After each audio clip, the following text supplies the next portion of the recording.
California or South Florida to come to the East Coast where it's colder this time of year. But my man Cam's gonna be here in a few minutes. My man RC is in the house. And for the first time, I'm sitting next to this one right here. Meetings in the house. There's a lot of life to look forward to on First Take this morning. The Bulls and the one in the house.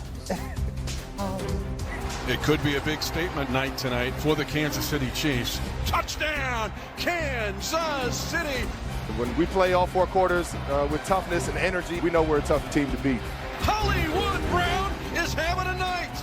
We got worked pretty good. It's disappointing, really disappointing. The final score, Kansas City 30 and the Detroit Lions 17. We're not afraid to go up against anybody. We're going to match the intensity of whoever steps on that football field.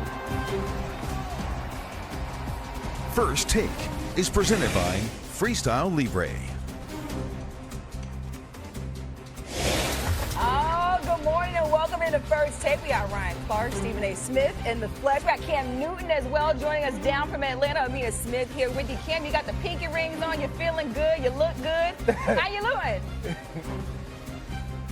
Man, any better, I beat Stephen A. Smith, but I feel Cam Newton today. By the way, congratulations for Saturday night again, brother. We watched. Congratulations, bro. Well deserved. Definitely well deserved. Well, let's jump right into it. The Chiefs took down the Lions 30-17 in prime time, and the Kansas City offense finally looks like it's humming. However, that wasn't the big story. At the end of the game, Lions safety Brian Branch was approached by Patrick Mahomes for a high five. Branch ignored Holmes, and Juju Smith-Schuster, he didn't like that very much. Juju exchanged words with Branch, and then that turned into a brawl on the field. Take a listen.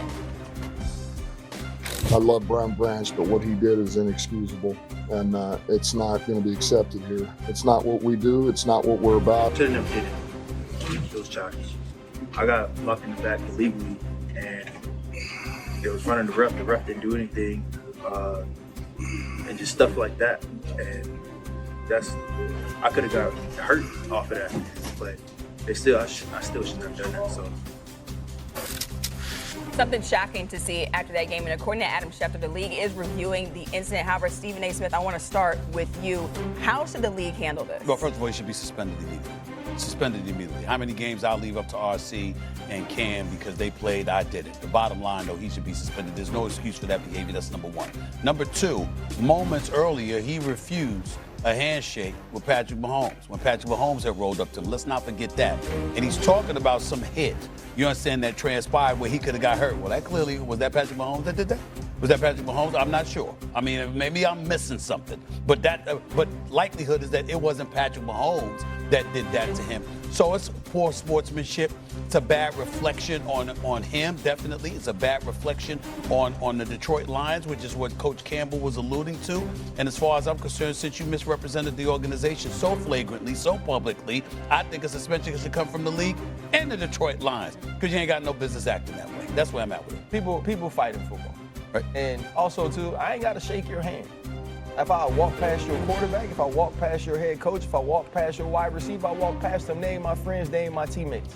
Now, what you can't do is take things that happen in the act of playing football and retaliate after the game. I don't care if you got blocked in the back. I don't care if you got cracked back. That's on the referees to officiate during the game.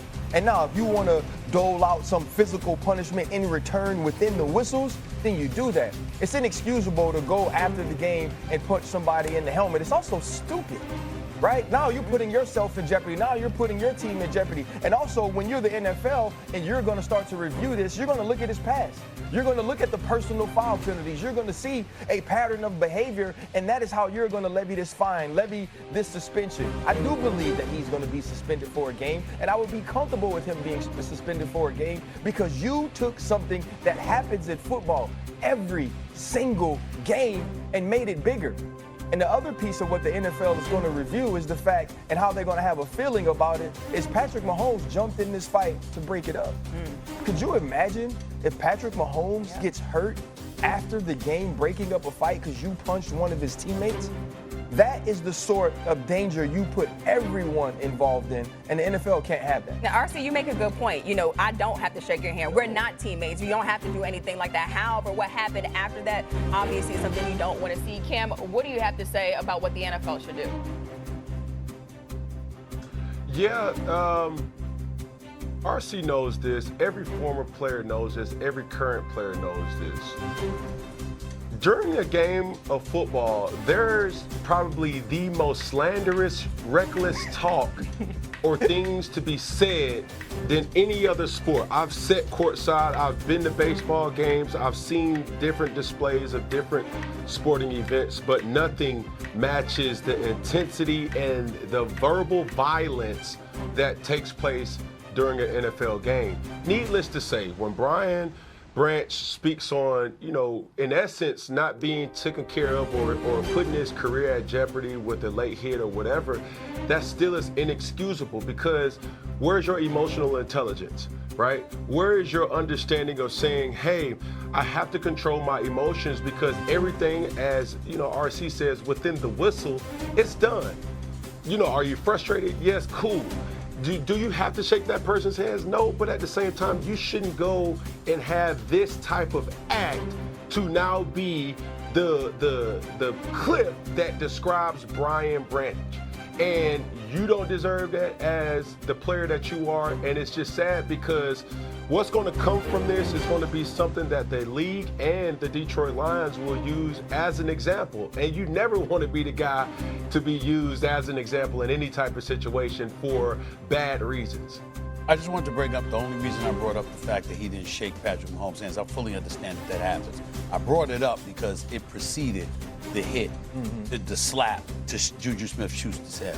That's what I'm saying. So he had major attitude in the immediate aftermath towards a whole bunch of folks over there wearing a Kansas City Chiefs uniform. Again, that's what I'm saying. The only reason I brought that up was because, you know what, most people don't go past Patrick Mahomes. Yeah. Most people don't go by the quarterback. You know, they save their, you know, their vitriol and hostility for other players, not their opposing quarterback. But in this case, that's exactly what he did. And then to do what he did with Juju Smith-Schuster, with Coach Campbell feeling compelled to come out post-game and say, that's not reflective of who we are. It was inexcusable, and it won't be tolerated. It just shows how embarrassed the coach was by the action of one of his players. And the other big piece of it is this, too. So many times when we know these players, because I know Brian, we want to say things like, that's not who he is. Right. We want to say he's better than that. And that is my feeling. That's not who Brian Branch is, right? I believe Brian Branch is better than that. But you are what the film says, right? You are what your actions are. And to the rest of the world, to the NFL, to the Detroit Lions now, the Kansas City Chiefs, and the entire league, he's the guy who, after the game, premeditatedly walked up to another player to punch him, because that's the thing I think about, Stephen A., when you say he walked past Patrick Mahomes. He walked past Patrick Mahomes because he had another mission, right? He had made up his mind, whether it was after the block or once the game ended, that I'm going to go see him right now, and it's on site. And then obviously we see the aftermath. And Cam, I see your face. Go ahead and jump in.